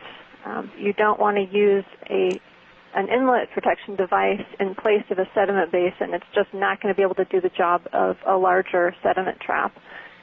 It's just to prevent those last few heavy particles from entering the storm drain and clogging it up. Also, if you do use drop-in filtration devices, keep in mind they may be more difficult to maintain than something that is located outside of the storm drain that surrounds it, because you're not going to necessarily see the sediment accumulating, and you won't know when it needs to be maintained. And it also may result in sediment dumping into the storm drain as you try to maintain it. So just keep those things in mind if you use a drop-in protective device, and make sure that you're maintaining it very frequently. The next slide, just coming up here, shows an example of using a sediment control in a waterway. The National Construction Permit actually suggests that you not place sediment controls in waterways and that they need to be placed in upland areas. Part of the reason for that is that they don't work in areas where there's a concentrated flow. They're meant to pool runoff, to pond it and allow heavy particles to filter out. It's actually not a filter of sediment. So that's one way in which sediment controls are often misunderstood. The other thing to consider is that the waterway, especially if it's considered water to the U.S., is not to be used as a treatment device itself. You're supposed to treat discharges before they enter the waterway. And I should add to those comments that in some cases you might be required to install these kinds of devices in a waterway by a 404 permit. That's a permit to dredge or fill wetlands issued by the Army Corps of Engineers. So if you do have that kind of permit and it requires you to put in check dams or diversions in the waterway, then you need to follow those conditions. But if you're trying to comply with the construction permit, it's best to keep them out of those waterways. This is another example of how sediment controls in a waterway didn't work out. We're looking at the outside of an 8-foot berm that makes up the lower portion of a sediment basin, and unfortunately the sediment basin was sited in a waterway, and what's happened here is that it just can't keep up with the constant flow of this waterway because it's trying to treat an entire stream. and it's blown out. And what you see in front of you here is a lot of the sediment that was used to create this berm has now clogged up the waterway and is smothering the vegetation and has ruined what used to be an active fish-bearing stream. You should keep in mind that if you're under the national permit, and I don't know what state permits say about this, that the national permit requires a sediment basin whenever you have a 10-acre drainage or more on the site.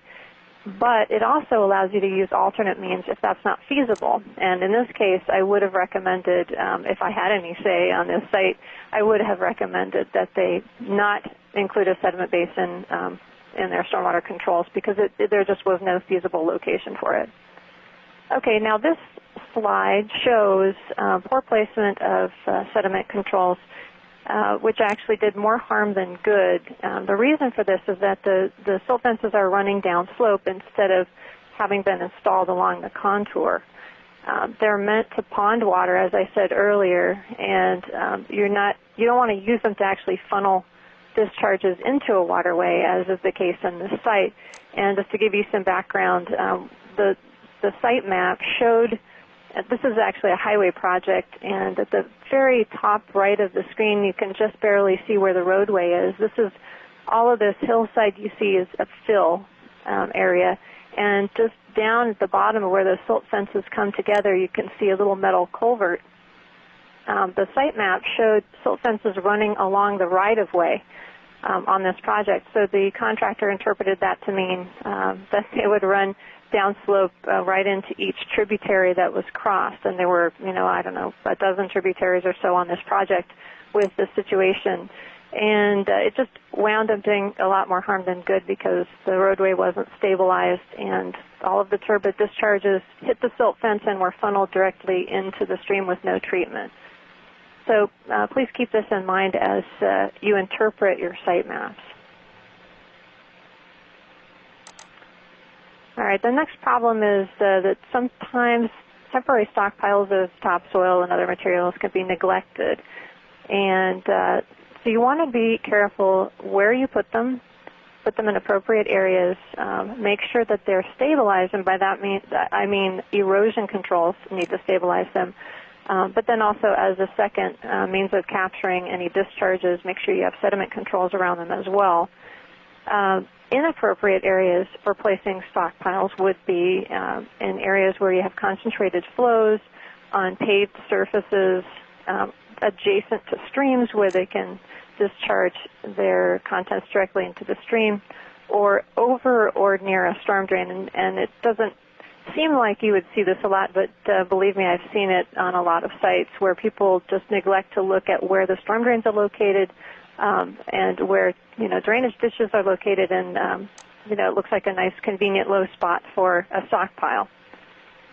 So keep that in mind. The next slide shows an example of a stockpile having been placed not only on a paved surface, but it looks like it's right there in a little drainage channel. All right, so if we go to the next slide, the next problem that I see a lot, and this is a really major one, is lack of BMP maintenance. And so it doesn't really matter how much money you spend on BMPs. If you don't maintain them, they're just not going to hold up. And what you see in this photo is, it's called a dirt bag, and for a while I couldn't say that without laughing. I see a lot of dirt bags on construction sites. And apparently you can't say it today without laughing either. Sorry to interrupt. Sorry, guys. So this, it's a really, it seems to be a good, effective means of reducing turbidity and discharges. However, in this photo, you can see this one hasn't been maintained, and in the foreground there is a stream channel that's been almost completely clogged with sediment from this erupting dirt bag. It's actually covered with moss and algae, and it's sprung a couple leaks there. There's a little cascade coming down on the side. So definitely make sure that if you're going to invest in something like this, that you keep it maintained and, replace it as necessary. Okay. Next slide. This is another example. this is a bonded fiber matrix that has been applied to a hillside, and it was inappropriately applied while it was raining, so it never fully adhered. But also, the concentrated flows coming over this hillside haven't been diverted around this newly stabilized area, and this hillside hasn't been maintained to make sure that the erosion control stayed in place through the winter. So obviously, it's not working well. Ultimately, this hillside wound up failing, and there was a landslide. So you want to make sure that if your controls have reduced capacity to treat stormwater, that you maintain them, and if they're damaged, replace them. Also, if you find they're just not working, then you need an alternate BMP, as in this case. No matter how much they spray this hillside, it's not going to hold up if they don't divert the run-on water. Okay, also make sure you minimize track out of mud. I think Barry mentioned this earlier, that track out is one of the major sources of citizen complaints about construction sites, and to the extent that you can keep your site clean looking, you will reduce the complaints about your site and also the likelihood that EPA will come out and do an inspection. Examples of controls you can use are stone pads, stabilization with rock, concrete or steel wash racks, and I think there's a picture of that in slide 34. You can also use shake bars or drive-through basins that the truck has to go over or through, and wheel or truck washes, which actually wash mud off of tires as trucks are leaving. Another BMP I saw recently was that they just didn't let vehicles on and off the site other than personal vehicles. So if you can keep your vehicles on the site, then that can be the most effective BMP of all. Here's an example of a site that doesn't have adequate track-out controls, and obviously any storm drains along this street are going to capture all this sediment once it starts raining. Christine, this is Nikos. Just wanted to interrupt for 1 second and say that we have the ability to extend this webcast for a few minutes. So just kind of in view of the time and whatnot, we will. So audience, please stay with us, and we'll maybe go for another 10 minutes. Okay, Christine, go ahead. Okay, I'll try to pick it up, Nikos, if I'm running behind. All right. So here's a picture of improper disposal of waste materials. You want to make sure you have a dumpster on site and that any hazardous materials are stored properly. Generally, there's a general statement about this in the SWP, but make sure that once you get a contractor on board that you make your plan specific enough so that everyone knows where to dispose of their waste materials. Here's another photo of poor housekeeping. And one thing I wanted to add on the fuel and oil containment front, add to what was said earlier, is that if you do have secondary containment, you can see in these photos, you got an example on the left of no secondary containment and the fuel is actually soaking into the soil. On the right, you have secondary containment. This is a very large concrete area where fuel is being stored, but as it rains, it's creating all of this contaminated stormwater in the containment area that then has to be disposed of properly. So make sure that if it's possible to cover these secondary containment areas, that you do so, or you're creating another pollutant source that has to be dealt with. If it's not possible, then obviously you can't do that. Okay, often when we're doing inspections, we find that there are discharges either in excess of the water quality requirements or just problematic discharges. And so you want to make sure that regardless of what BMPs you use, that you understand what your discharges look like. If they're brown, chances are that you're probably violating water quality standards. For example, we have a very strict turbidity standard in Alaska. It's only 5 NTUs over background. And in Idaho, I believe it's 50 NTUs over background. And generally, that kind of turbidity change isn't visible. So if you do see a change in turbidity based on discharges from your site, the chances are you may be violating standards. So make sure that this area is covered during your inspections.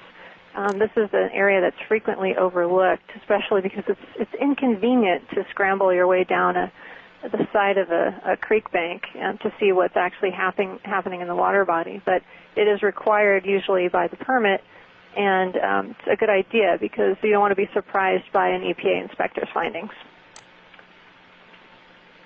So I believe the next slide just shows an example of large-scale sediment discharges. And the one after, I've got a photo here of an oil sheen. A lot of states have water quality standards that prevent an oil sheen from being discharged. So if you see this kind of thing either on your site or downstream, then you may be in violation. So make sure you're aware of that, especially from your storage areas. Poorly managed washout areas are also a problem. Sometimes people generate a lot more concrete washout than they anticipate, so make sure that you think about the sizing of these washout areas and maintain them frequently. There are services that actually come to your site and will collect and dispose of concrete washout for you, so you should look into that if you have those available to you.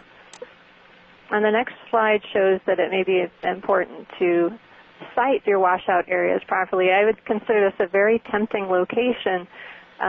You've got a washout basin located right next to a storm drain, so nobody looking at you from afar, if you're a concrete contractor, no one's going to be able to tell if you're washing out into the basin or if you're washing out into the storm drain. And if that basin is full, it could be pretty tempting to wash out into the drain next door.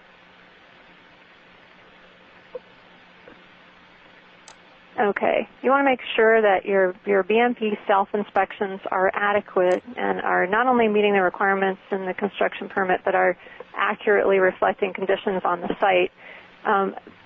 I'll let you know what I do on inspections. I take a copy of the latest self-inspection report and I compare its findings with my findings. And if there's a significant difference between what you say is happening at your site and what I find, then that could result in a violation of the self-inspection requirements, and it calls into question all of your self-inspections.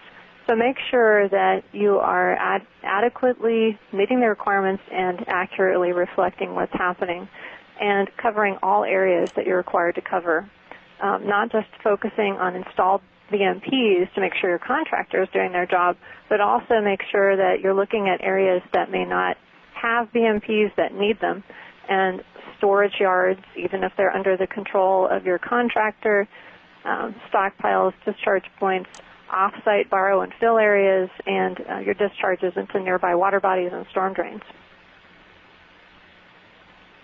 There are a few other problems I mentioned on this slide. In the feedback loop from the inspector, make sure that the inspector's findings are getting back to whoever can maintain the BMPs and maintain the SWP in a timely fashion so that you can meet any deadlines in the permit, and also that somebody who knows about environmental requirements has the power to direct those maintenance activities.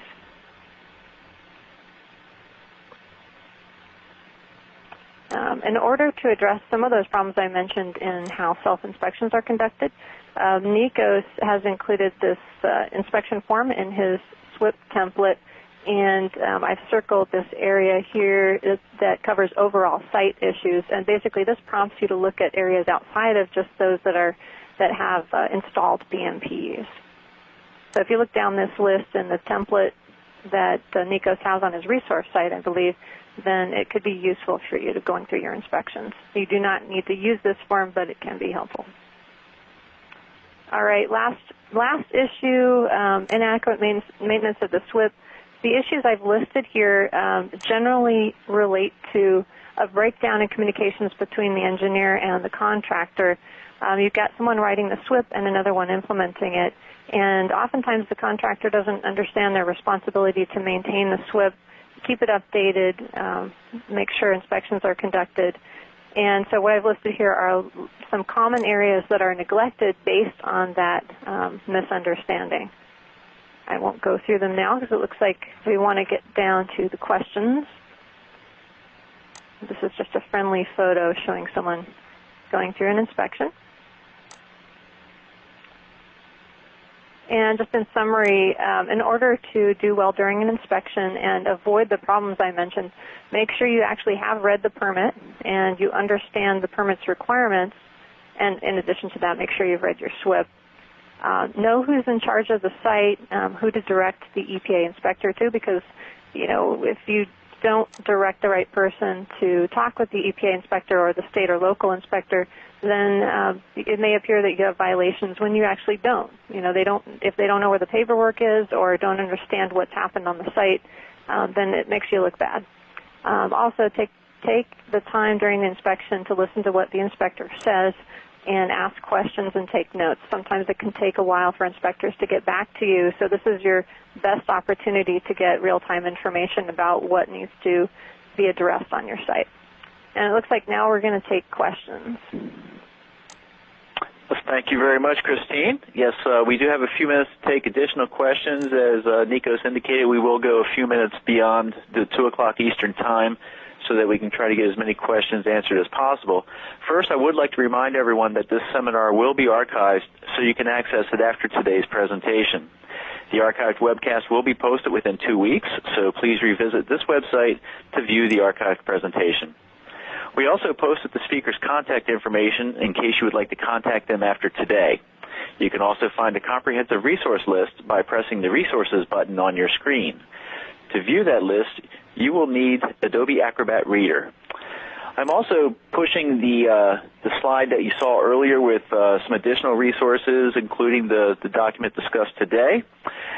And in a few minutes, we will post our webcast evaluation survey on your screen.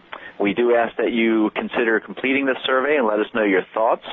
And we do appreciate your feedback as we work to improve our future webcasts. Again, in a few minutes, if you do not see the evaluation survey on your screen, please turn off your pop-up blocker. Now, let's go to the questions. Question from Christopher in Texas, who points out that one of our earlier polls today indicated that we had very few contractors or construction operators on today's webcast. Chris wants to know, how would you recommend that we reach this subset of people, get them more involved, and get them to have a greater sense of ownership towards stormwater management? This is Nikos, and I'll take a stab at that, and then if anybody else wants to add something. I think maybe one of the reasons why we're a little low on that side is that most of our webcasts have been directed in the past to municipal officials who are setting up local stormwater programs. And so our ability to get the word out to construction folks maybe is a little bit limited. For our part, we are going to be working with the National Association of Home Builders and some other folks to do some more outreach directly to the construction community. But I think that is a team effort, and state and local governments need to take on the same sort of activities as well. So we enlist your support and your help in getting the word out as well. But we are going to be doing some additional things this year specifically to reach out to that audience. Yeah, and I think it's good for states and local governments to provide training programs. They're usually pretty successful at passing the word among their contractors and getting people to show up at a good time. This time of year is a pretty good time in most of the country to conduct workshops and even incorporate a field trip. So I would encourage the state and local folks to sponsor their own training, and it's usually a lot more successful at getting the contractors there. Okay. Well, I just had one thing to add, and that is that engineers in general seem to be relatively well educated on the requirements, and I see them as a big resource for developers and contractors to use because they do seem to understand their requirements and they have access to operators on a site-by-site basis, and it can help the engineers to educate them, because a lot of times engineers are blamed for problems with paperwork, things that are missing from the SWP, when actually, some things are out of their control and have to be updated by the contractor. So it can behoove you to educate these folks as well. Great, thank you. An email from AJ in California who writes that he's a consultant and not a professional engineer. He's been receiving calls from construction companies indicating that they are being required to have their SWPs certified by a professional engineer. Is this a requirement or a regulation from EPA, and is this a future trend? It is not a requirement from EPA. However, there are some states that do require that, different kinds of certification, maybe by an engineer or by a qualified professional. So California may be one of those states. I couldn't speak to that. I think it is a growing trend, too. I think we're seeing more and more states around the country developing those sorts of programs.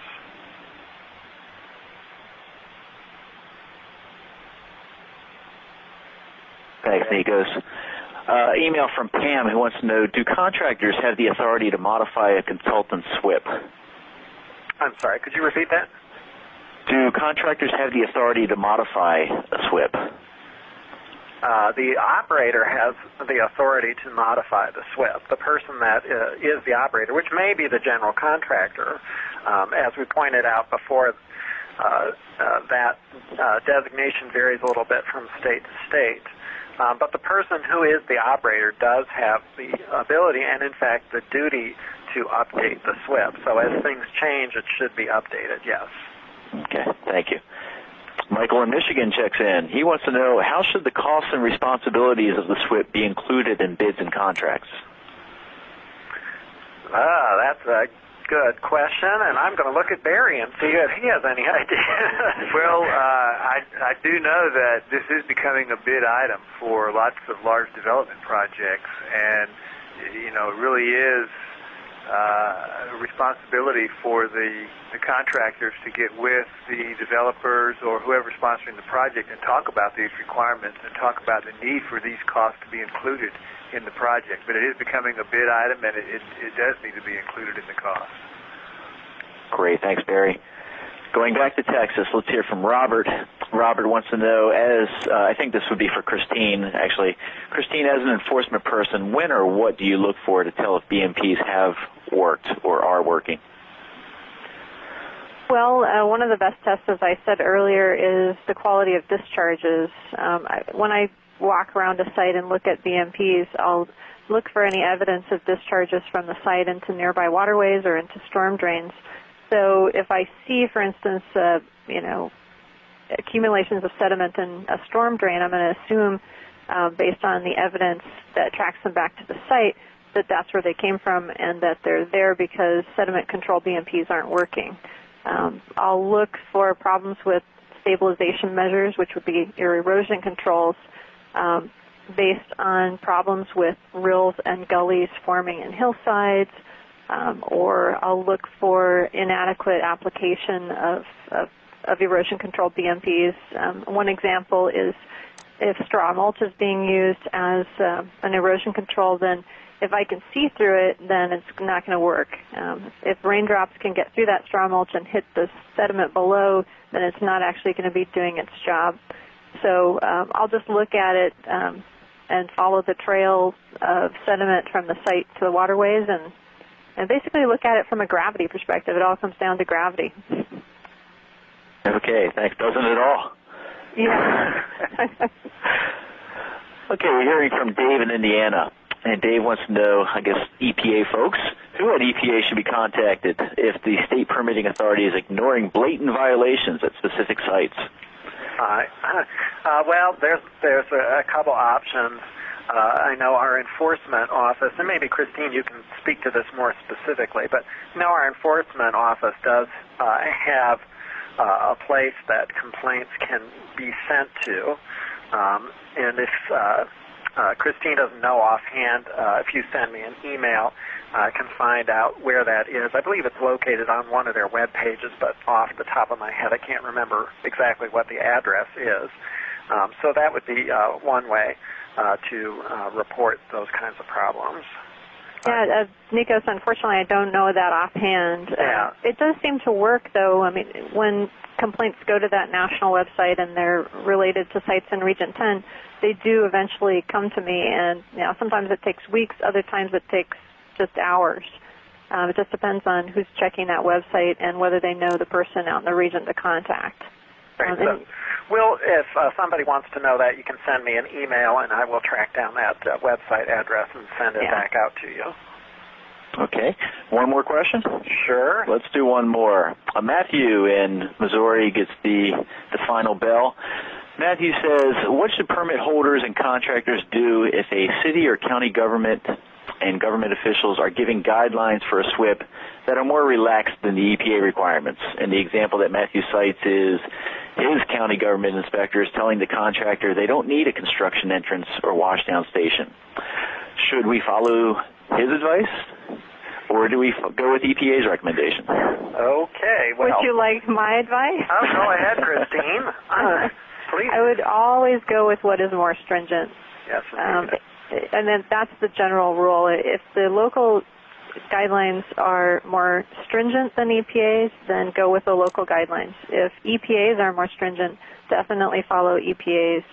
We have this problem a lot with local or state advice conflicting with EPA advice, and if you always go with what's more stringent, then you'll always be in compliance. By the way, I should point out in that specific example that EPA certainly wouldn't specifically require an entranceway to be constructed. We don't dictate what BMPs to use. We only ask that you control sediment coming off of your site. But in this case, I would definitely recommend that if there's the possibility that site is going to end up in nearby storm drain inlets, that you put in a proper kind of construction site entrance. Very good. Thank you to everyone for your questions and your answers. If it hasn't shown up already, you should soon see on your screen the evaluation survey. Again, we do ask you to fill that out. At this time, I'd like to conclude today's webcast, and especially like to thank Barry, Christine, and Nikos for presenting today. And of course, thanks to everyone who joined us. Please join us for our next webcast, scheduled to be March 7th. On March 7th, we will have Jenny Malloy at US EPA and John Costco at Tetra Tech discuss municipal stormwater compliance. They will introduce EPA's new guide for evaluating the effectiveness of MS4 programs. The guide can be used to audit or self-audit an MS4 program with the goal of assessing current program effectiveness and guiding future efforts and enhancements to meet water quality goals. More information on the March 7th webcast and registration information will be posted on EPA's NPDES training courses and workshops webpage. That website is www.epa.gov/NPDES/training. That ends our webcast for today. Thank you very much.